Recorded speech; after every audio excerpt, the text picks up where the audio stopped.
Alright guys, assalamualaikum. Dito kami ngayon sa BDO, Cotabato. At kinuha namin yung pera na pinadala ng sponsor natin para sa ating mosque. Bali, ito na guys yung ipinadala ng ating sponsor para sa ating mosque. Ito ay 49,000 39? ay 49 39,048 pesos. So malaking halaga na to sa nag-sponsor ng ating mosque.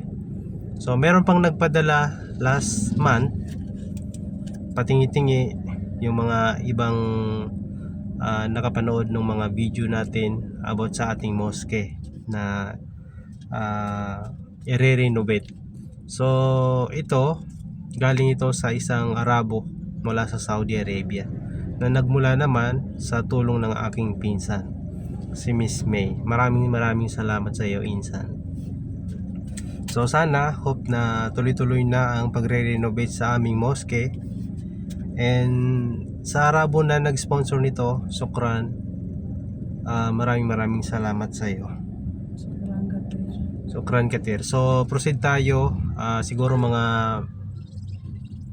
after 3 days kapag dumating yung bubong ng mosque, bibili ba tayo ng mga materyales para sa dagdag na materyales para sa ating mosque. Alright, assalamualaikum. Dumating na yung nag-sponsor ng bubong ng mosque namin. Ayan. So ibababa namin ngayon dito. Ito yung mosque. Ayan.